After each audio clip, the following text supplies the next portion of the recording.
ने उस त्रासदी को अपनी आंखों के सामने, जिन्होंने अपने माँ बाप को लुटते मरते देखा है अपने सामने, उन्होंने कहा हमको मुआवजा नहीं चाहिए, उन्होंने कहा हमको सेटलमेंट नहीं चाहिए, हमको अब एक ही चीज चाहिए, हमको अपने पूर्वजों का स्थान चाहिए, हमको अपनी जमीन चाहिए, हमको अपने लोग चाहिए, हमको अपनी जमीन पर वापस जाना है और वहां पर फिर से हमारे मंदिर हो, गुरुद्वारे हो, हमारी शारदा माता का पीठ हो, हमको वहां जाकर के पूजा करनी है। हम हमारे लिए अब और कुछ ऊपर नहीं। आम आदमी पार्टी के एक नेता से पूछा, उन्होंने कहा कि अगर भारतीय जनता पार्टी कह रही है कि पीओजे के लेना है, एक बार बॉर्डर क्रॉस करके देखे, जंग नहीं लग जाएगी। तो उन्होंने ये भी कहा साथ साथ में जहाँ पर मंदिरों के शहर में शराब का अड्डा बना दिया है, तो कैसे ये पीओजे? मैं तो आम आदमी पार्टी का नाम मुख से नाम भी नहीं लेना चाहता।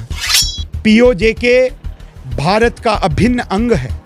पीओजे के जबरदस्ती, गैर कानूनी, गैर संवैधानिक तरीके से हथियाया हुआ पाकिस्तान के षड्यंत्र के कारण पाकिस्तान ने अपनी फौजों को भेज करके जिस तरीके से हमारे लोगों को बर्बरतापूर्वक उनके साथ सलूक किया, उनको मारा गया, दुष्कर्म किया गया। ये आम आदमी पार्टी वही पार्टी है जिसके अरविंद केजरीवाल मुखिया जब देश के वीर जवानों ने सर्जिकल स्ट्राइक और एयर स्ट्राइक की तो सबूत मांगने निकल पड़े, पाकिस्तान के साथ खड़े होते हैं, देश की जो दुश्मन ताकतें हैं उनको अपना साथ देते हैं, एक बड़े आतंकवाद के नेक्सस का हिस्सा हैं। ये देशद्रोहियों का टोला है, ये बड़े आतंकवादी नेक्सस का, एक सॉफ्ट टेररिज्म का एक बहुत बड़े स्तर के ऊपर एक नमूना है। इसीलिए आम आदमी पार्टी के लोग या आम आदमी पार्टी के मुखिया ये देश को तोड़ने की ताकतों के सरबराही करते हैं। इसीलिए हमारे लोग आम आदमी पार्टी से कभी भी सहमत ना थे, ना है, ना रहेंगे। हम लोगों ने मोदी जी से रिक्वेस्ट की, हमारे देश के यशस्वी हमारे गृह मंत्री आदरणीय अमित शाह जी से रिक्वेस्ट की है कि अमित शाह जी, आपकी भावनाएं भी वही हैं जो आम लोगों की भावनाएं हैं, हम समझते हैं, परंतु आप जल्द से जल्द पीओजे की भूमि पर रह करके हमको अधिकार मिला। 22 फरवरी 1994 को हमारे देश की संसद ने एक मत के अंदर निर्णय लिया कि ये जो पीओजे का इलाका है, चाहे वो मीरपुर है, कोटली है, भिम्बर है, बाग है, पुलंदरी है, देवा है, बटाला है, चाहे वो मुजफ्फराबाद का क्षेत्र हो, चाहे वो गिलगित बल्तिस्तान का क्षेत्र हो, वो भारत का अभिन्न अंग है। क्या जो यूथ जो है प्रोटेस्ट कर रहा है, जिसमें एनएचएम के एम्प्लॉय, उन्हें कहीं ना कहीं उन्हें भी कोई? देखिए, ऐसा है कि भारतीय जनता पार्टी ने एक नए स्तर की राजनीति करने का एक पैमाना सेट किया है पूरे देश के अंदर, पूरे जम्मू कश्मीर के अंदर।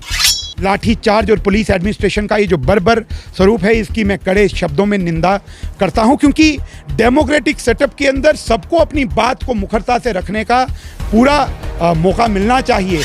और कांग्रेस ने आज तक कभी भी स्पष्ट नहीं किया कि वो भारत में रहते हुए, भारत से वोट लेते हुए क्या भारत के साथ है। उन्होंने हमेशा पाकिस्तान या गैर मुल्कों की मुखालफत, वो हमेशा उनके तरफदारी की है।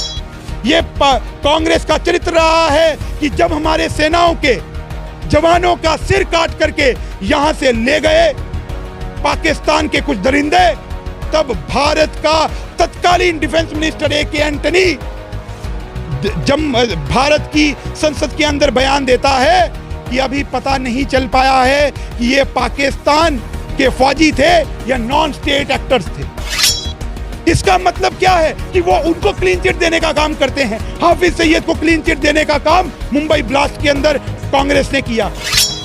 कल जेकेसीसीई के एस्पायरेंट्स के लिए एक अच्छी खबर थी, उन्हें एज रिलैक्सेशन मिला और माननीय उपराज्यपाल ने ट्वीट करके जानकारी दी। इस पर चर्चा करेंगे। चर्चा करने के लिए अरुण प्रभात हैं, भारतीय जनता पार्टी के युवा नेता हैं।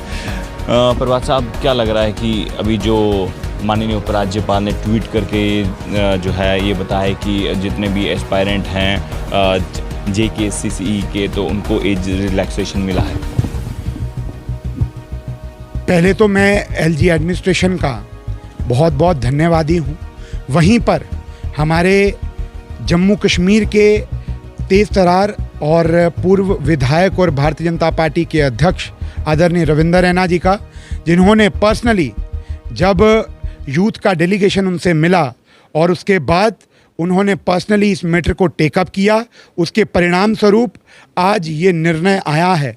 जहां पर 32 साल एज कर दी गई थी, उसको 35 साल और रिजर्व्ड कैटेगरी के लिए 37 साल किया गया। इसके लिए मैं सभी नौजवानों को JKCCE के कंबाइंड कॉम्पिटिटिव एग्जामिनेशन के सभी एस्पिरेंट्स को बहुत बहुत शुभकामनाएं भी देता हूं, कंग्रेचुलेशंस करता हूं, और वहीं पर LG एडमिनिस्ट्रेशन का और जम्मू कश्मीर के भारतीय जनता पार्टी के प्रदेश अध्यक्ष जी का बहुत बहुत हार्दिक धन्यवाद करता हूं। अभी सर चलो ये जो JKCCE के जितने भी एस्पायरेंट थे उनको एज रिलैक्सेशन मिला, क्या जो यूथ जो है प्रोटेस्ट कर रहा है जिसमें NHM के एम्प्लॉय, उन्हें कहीं ना कहीं उन्हें भी कोई खुशखबरी मिलेगी? देखिए, ऐसा है कि भारतीय जनता पार्टी ने एक नए स्तर की राजनीति करने का एक पैमाना सेट किया है पूरे देश के अंदर, पूरे जम्मू कश्मीर के अंदर।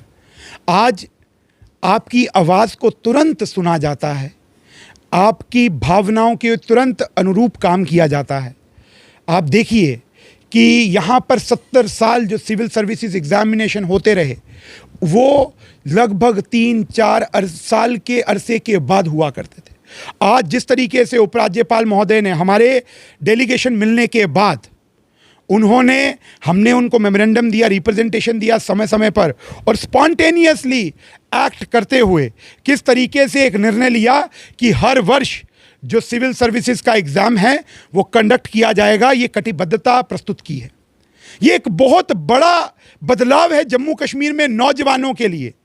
जिस तरीके से इंडस्ट्रियल पॉलिसी लगभग 38,000 करोड़ की यहाँ पर आई, स्वरोजगार के लिए नौजवान को डिफरेंट एजेंसीज के माध्यम से, नाबार्ड हो, KVIB हो, KVIC हो, या जो अन्य डिपार्टमेंट्स हैं, जो लोन लेंडिंग एजेंसीज हैं, उनके माध्यम से जो DIC का मसला हो, इंडस्ट्रीज़ को इस्टेब्लिश करने के लिए सब्सिडीज़ देने का काम हो, और ऑलरेडी चल रही इंडस्ट्रीज़ को सपोर्ट देने का काम हो, उसके ऊपर बहुत तेज़ी से काम हो रहा है।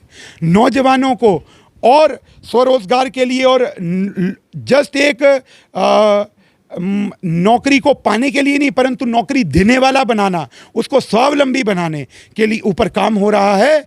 वहीं पर जम्मू कश्मीर में अनेकों बदलाव आपने देखे, चाहे वो पहाड़ी समाज को रिजर्वेशन देने का काम हो, बॉर्डर एरिया पर रहने वाले व्यक्तियों को रिजर्वेशन देने का काम हो, और वहीं पर जो दलित वंचित शोषित वर्ग था, जिनको जम्मू कश्मीर में 70 वर्ष रहने के बावजूद यहाँ पर नौकरी लेने का, यहाँ पर पढ़ाई करने का कोई अधिकार नहीं था, उनको नौकरी लेने का भी और पढ़ाई करने का भी अधिकार, चाहे वो वाल्मीकि समाज था, गुरखा समाज था, वेस्ट पाक रिफ्यूजीज थे, जिनको प्रताड़नाएं सहनी पड़ी 70 वर्ष, उनके साथ न्याय करने का काम है। गुज्जर बकरवाल समाज हो, उसके साथ न्याय करने का काम है। ये भारतीय जनता पार्टी ने किया है, और मैं ये ज़रूर आपके चैनल के माध्यम से बोलूँगा, और जिस तरीके से आपने ये प्रश्न किया कि जितने भी लंबित मसले हैं, ये सभी भारतीय जनता पार्टी इनको हल करेगी, और इसको अगर कोई आम व्यक्ति के साथ जुड़ करके उनकी भावनाओं को समझ सकता है तो भारतीय जनता पार्टी समझ सकती है। मैंने NHM के लिए इसीलिए सवाल पूछा आपसे, क्योंकि हर दिन वो डोगरा चौक में बैठे होते हैं, वहाँ पर जम्मू की बेटियाँ भी हैं, वो भी सड़क पर बैठकर प्रदर्शन कर रही हैं। पुलिस ने भी अभद्र व्यवहार किया, कई को चोटें भी लगी। तो ये जो एक्सटेंशन की डिमांड जो थी, पहले LG साहब ने 2 बार तो सुनी, लेकिन अब मसला हल कैसे होगा?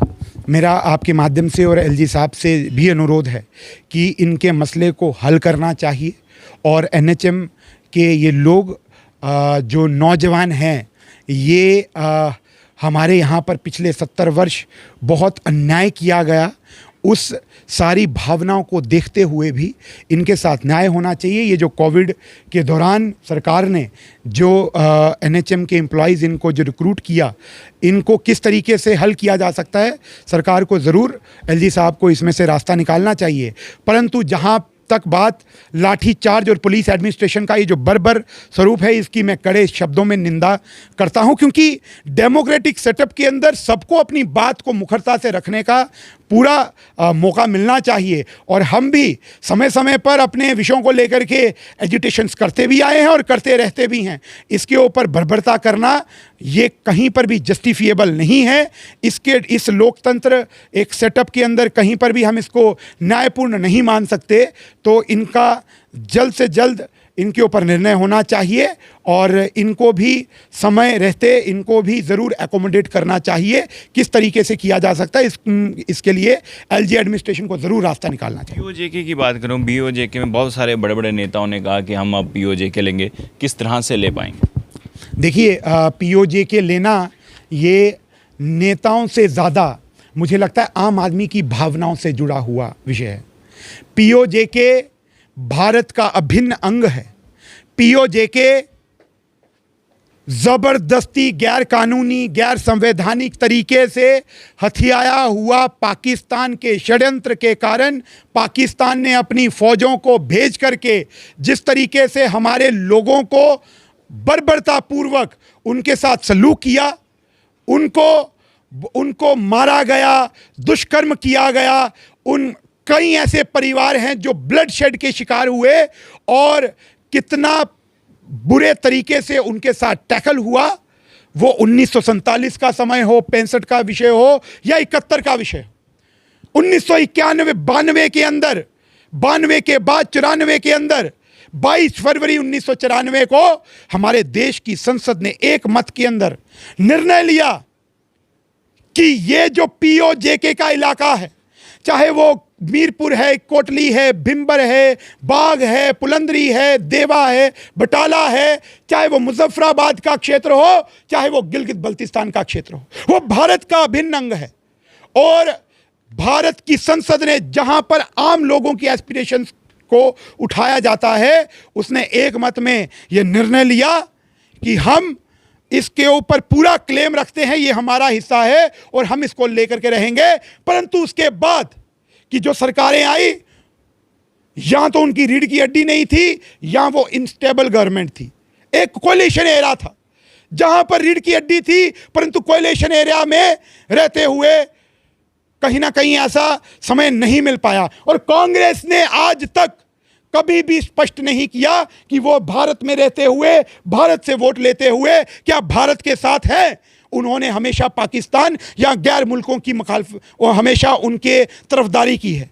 ये कांग्रेस का चरित्र रहा है कि जब हमारे सेनाओं के जवानों का सिर काट करके यहां से ले गए पाकिस्तान के कुछ दरिंदे, तब भारत का तत्कालीन डिफेंस मिनिस्टर ए.के. एंटनी जब भारत की संसद के अंदर बयान देता है कि अभी पता नहीं चल पाया है कि ये पाकिस्तान के फौजी थे या नॉन स्टेट एक्टर्स थे।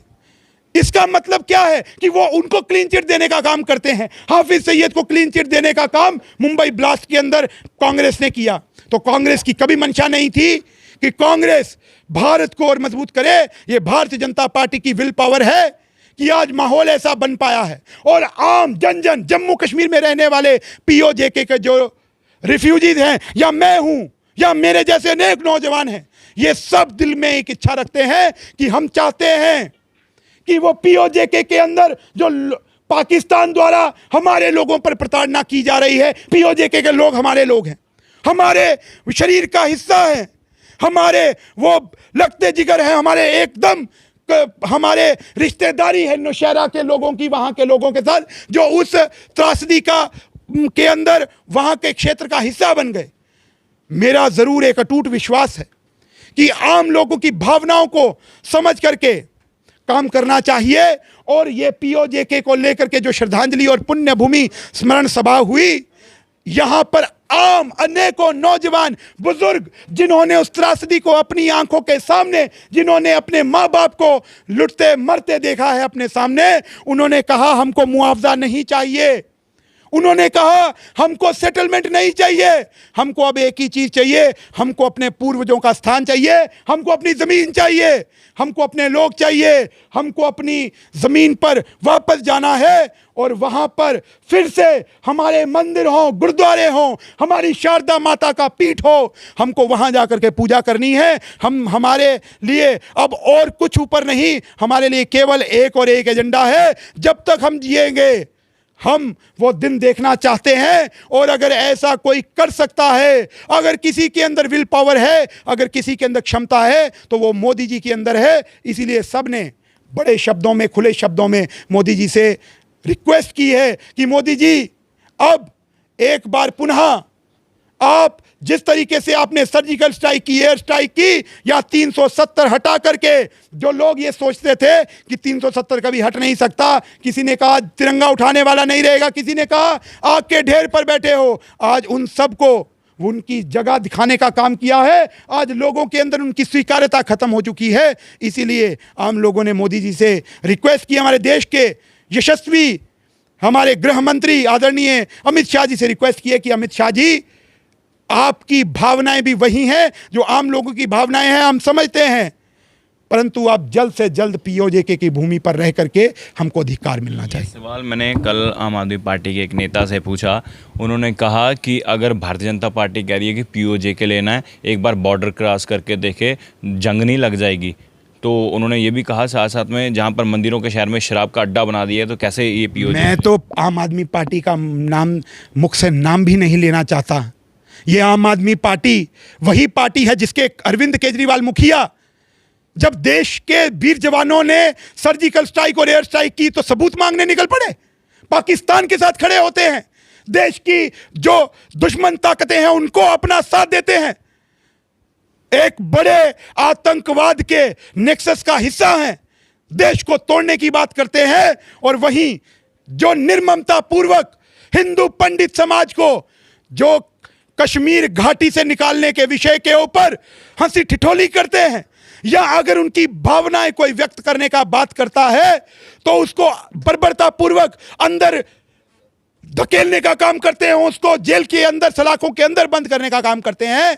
ये देशद्रोहियों का टोला है, ये बड़े आतंकवादी नेक्सस का, एक सॉफ्ट टेररिज्म का एक बहुत बड़े स्तर के ऊपर एक नमूना है। इसीलिए आम आदमी पार्टी के लोग या आम आदमी पार्टी के मुखिया ये देश को तोड़ने की ताकतों के सरबराही करते हैं। इसलिए हमारे लोग आम आदमी पार्टी से कभी भी सहमत ना थे, ना है, ना रहेंगे। ये केवल ये कुछ लोग, कुछ चुनिंदा लोग जो सत्ता के लालच में आकर के ये सोचते हैं कि ज़रूर हमको इनकी किश्ती पे बैठ करके हमारा समुंदर या दरिया पार हो जाएगा। परंतु मैं ये ज़रूर बोलना चाहूँगा कि जम्मू कश्मीर के लोग देशभक्त लोग हैं, समझदार लोग हैं।